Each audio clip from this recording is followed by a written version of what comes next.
Olá, eu sou Rita. Olá, eu sou o Silvio e esse é o nosso bate-papo informal de número 29, intitulado Brasil, Coração do Mundo, Pátria do Evangelho, o Nosso Olhar.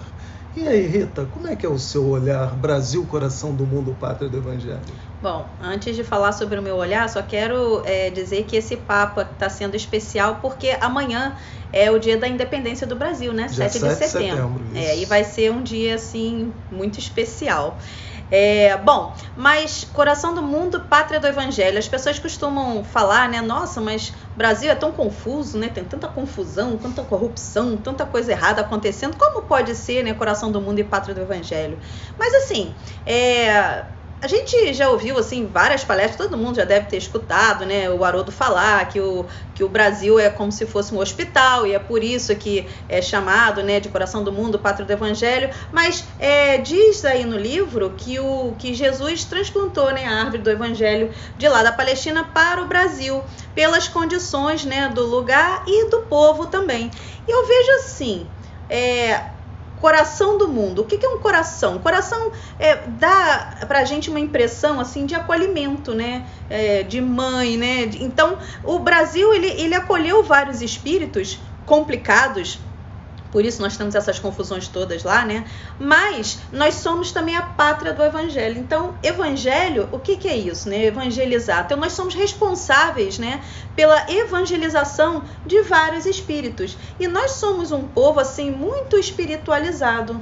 Você vê que nós temos, assim, várias religiões no Brasil e todas convivem muito bem, não é não? Então você está dizendo que nós somos um povo muito compreensivo no sentido religioso. Nós convivemos com os mais diferentes tipos sem que a gente entre em atrito, né? Em conflito, né? Isso. Inclusive a gente diz que de repente se um judeu, digamos, vier para cá e se encontrar com um árabe, aqui eles vão conviver muito bem sem nenhum tipo de animosidade. Eles convivem. De repente alguém sai da sua sinagoga e vai para um terreiro de Umbanda sem nenhum tipo de... Como é que a gente pode dizer? De repreensão, assim. Né?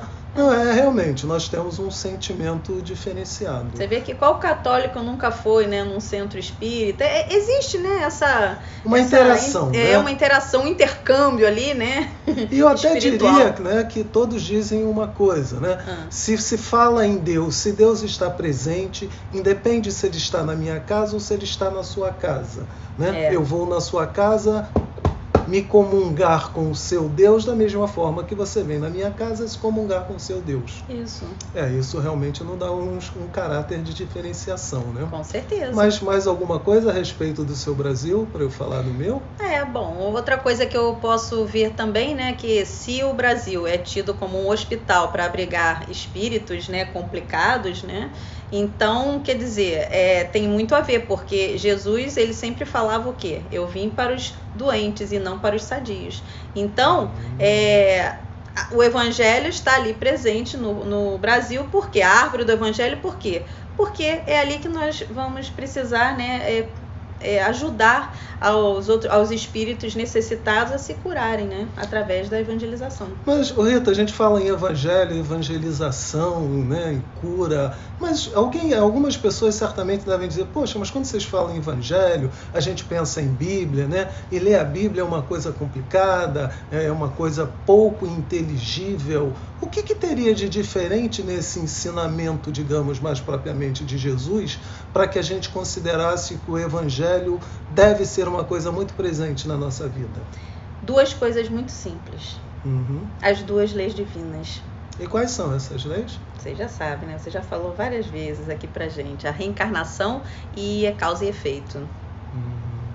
Então você acha que se nós tivéssemos conhecimento das leis de reencarnação e causa e efeito, teríamos uma vida diferente? Isso mudaria muito as nossas vidas? Com certeza. Se eu sei que o que eu fizer hoje, né, amanhã eu vou ter um resultado de acordo com o que eu fiz, eu vou pensar duas vezes antes de fazer alguma coisa ruim, né?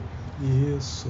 Inclusive, a gente poderia pensar até em termos do sentimento de perdão, né? Se sabemos sim. que o que nós plantamos, nós colhemos, nós pararíamos certamente de culpar as outras pessoas por coisas erradas que acontecem na nossa vida. Muito que, bem. na verdade, não são coisas erradas. É a lei se cumprindo, e se ela acontece na nossa vida, significa que nós temos alguma coisa a ver com aquilo. Perfeito. Né? Então, não a gente, é algo no qual nós somos inocentes. Isso, que a nós gente temos tem uma ideia de se considerar inocente diante das situações. vítimas, né?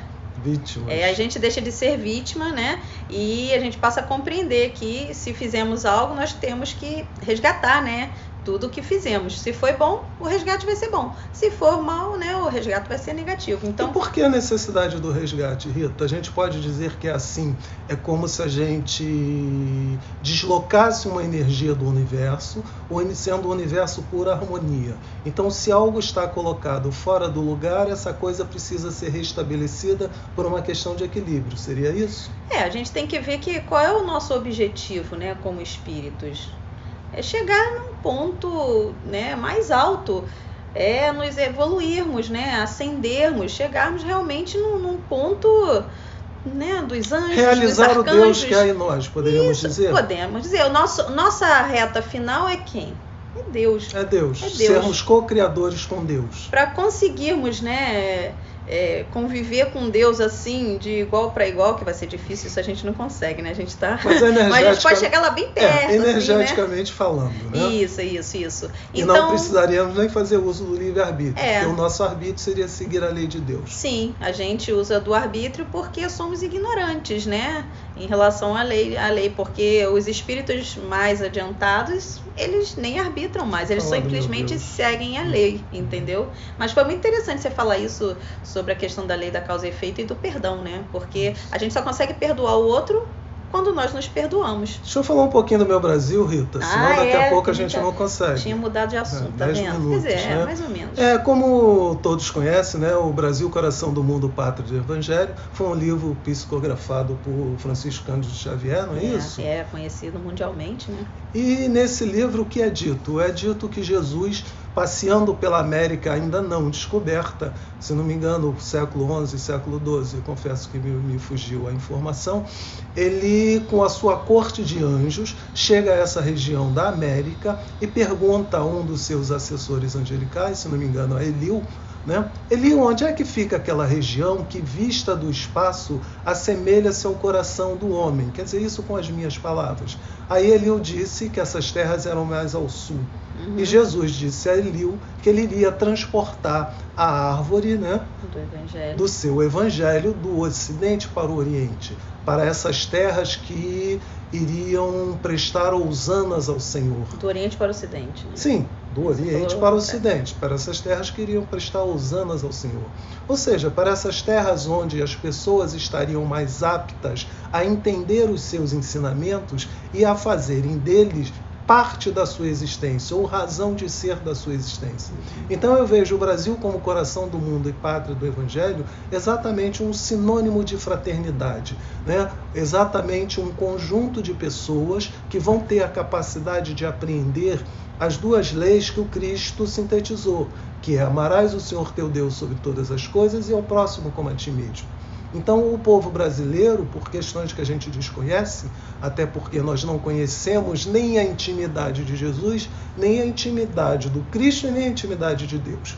Mas se Jesus diz que transporta para cá a árvore do seu evangelho e que aqui ela vai florescer, com toda certeza, nós temos elementos, né, que podem não ser visíveis e que nos garantem essa condição.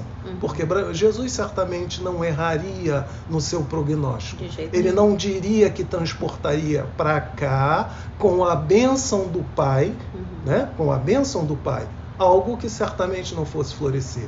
Então, o que eu acho que a gente precisa na condição, não de brasileiros, mas de todos aqueles que vivem nas terras do Brasil, é exatamente essa força e esse empenho no sentido de nós sermos fraternos, no sentido de a gente cultivar essa questão de amarás o teu Deus sobre todas as coisas e ao próximo como a ti mesmo.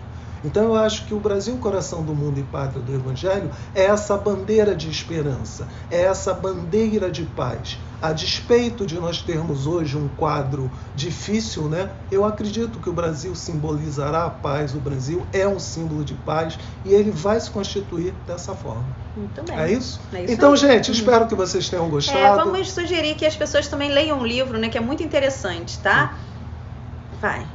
Deem o seu like, visitem as nossas páginas. Ou o seu dislike. Né? E um grande abraço para todos vocês, que a gente não pode passar de 10 minutos.